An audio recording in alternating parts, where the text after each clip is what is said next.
So starting off, we know Frank Lucas is strategic, a visionary, cutthroat. Who is he when we meet him in Godfather of Harlem season 4?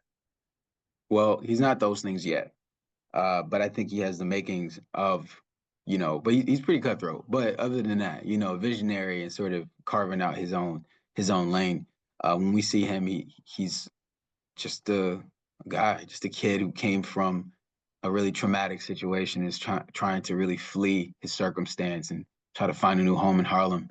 Um, but because of his upbringing and the things that he saw, he went through, it just kind of shifted his perspective on people in general. And so I think that's part of the reason why he ultimately becomes who he is.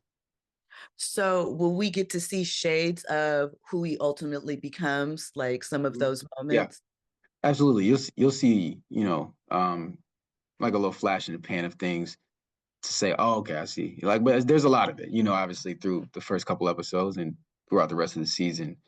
You can see we're building to a point. We're building um, to a pinnacle of his dominance, hopefully at some point, which ultimately he does sort of step into later in the later years. But right now, it's just about, I feel like, integrating him into Harlem and figuring out what that looked like for him at the time. So obviously we know Bumpy Johnson's place in Harlem. Mhm. So what is their relationship like at this point? And is it purely, nuanced and learning, or are there shades of wanting to snatch that power as far as Frank? I think there's a little bit of everything, really. Um, yeah, I think it's just in his nature. It's like being a lion and you're in a new jungle, like you want to know who the lion is. And I think for him, he doesn't really know how to go about doing that. So I think there's some lessons that he learns along the way. He bumps his head a lot, and as often young, adults do. But these obviously have severe consequences, and so he learns that as well during the season.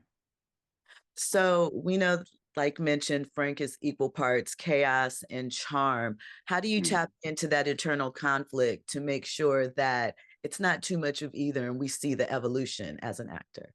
Yes, that is the name. That's the name of the game, really. It's a trap almost. Like to play a character like this, you could step into it and just play on one note and play him a gangster, a guy who's just in a bad situation. But I think it's more interesting to see a man conflicted with the things that he's faced with. I think it's more interesting to see a man trying to navigate the trauma that had been put on him, um, and how it translates to the man he's turning into. And so that is, at his essence, I feel we all, in a way, have gone through things. His maybe a lot more severe than others, but they do shape our perspective and our reality. And so my job is to kind of start to paint a picture of how we ended up ultimately where he ends up later. And so that means planting the seeds, certain things that happen to him, um, that you feel are monumental in his self-discovery, that helps him realize, oh, this is the path I'm going to take. And so some of it is subtle, some of it is more grandiose, but a lot of it is just trying to navigate the intricacies of, all of the things that he had gone through in his life, and now he's in a new place, and kind of that the whim of his circumstance in a way. So, tapping into that, obviously, with Godfather of Harlem in general, and this character specifically, you're tapping into culture, legacy, hustle. What did you learn about those things stepping into the whole world of the series? Yeah, I was already privy to the series before. I watched it. I watched the first three seasons, and I kind of knew the approach. I knew how they wanted to go about telling certain stories. But I didn't know how they were going to introduce Frank or, anything like that. Um, but I did love the fact that this season we see, the Black Panthers. We see other very prolific people in that time period in the series. So I just kind of been learning by just osmosis, just by reading the scripts and being in these scenes and talking to the other actors on the show, about the historical precedents that it has set sort of for the series so far. So obviously this series, the wardrobe, the settings, all vintage, all the Yeah. things. Was there a piece of wardrobe or something that you wore that made you really feel like you were embodying the character? Yeah. Yeah. I think there is a something that I wear particularly that just ended up becoming a staple, I feel like, for the character. And what it didn't start out that way, but it kind of does throughout the season.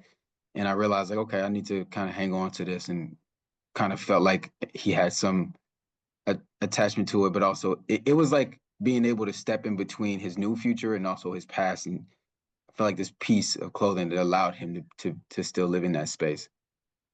Okay, last question and wrapping up. So for Frank, we know that this is an important period in his life, right? If Frank Lucas had an Instagram bio, what would be in the bio from this period right now? Oh man, that's a crazy question. That's a good question though. Um, I don't know. It's so crazy. Definitely would say something like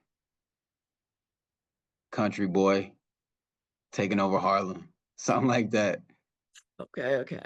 I, Got it. I think I came up with a phrase. I used to come up with phrases for Frank in my mind. I would write them down on things I felt like he would say, and then at some point I was gonna pitch him to Chris, but I never got around to it. But there was a phrase I said, like Harlem is a jungle, and everybody got to eat. I was like, nobody's hungry. I'm like, but no one's hungrier than me. And that Okay. for me represented like, I know it's a lot of animals around, but I'm the biggest. I'm the big dog. And so, yeah, I think he probably has something like that. Okay, okay. Thank you so much for your time. I appreciate it. Thank you. I appreciate it, Joe.